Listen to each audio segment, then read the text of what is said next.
based on your observation, based on your studies, and updates that you receive from your colleagues, what new developments and trends do you see the dive industry adapting to post-pandemic? I think like what was mentioned earlier is we're now more geared to online teaching.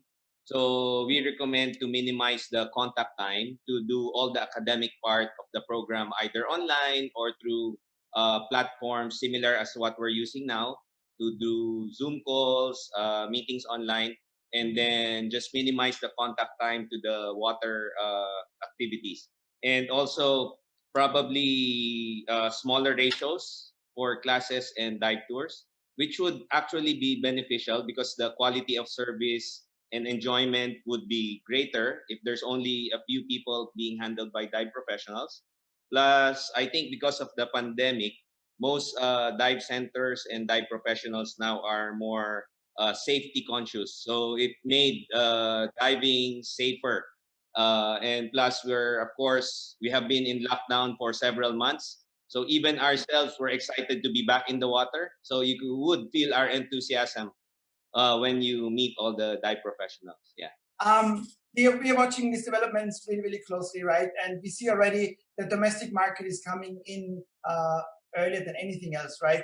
We call it almost like a COVID fatigue, right? Everybody is really, really tired and sick of staying at home and they want to go out there, stick their head under the water, go for a fun dive, take a course and so on.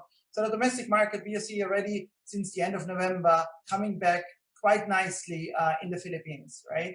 And I believe the first quarter 2021, we won't see so much development yet. The vaccines has just been launched, right? A third one is on the edge of being approved now. And it's going to take a while to not only introduce the vaccines to the public, but also the public taking the confidence to take those vaccines, right? And like my colleague said before, it's going to take a while probably that those vaccines come into Asia as well, right?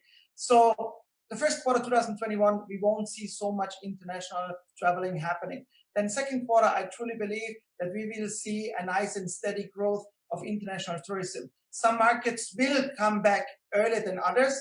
Looking at the Korean market, for example, the Chinese market, those are probably the ones who come earlier than the European market or American market and so on. But there will be a nice and steady recovery in 2021.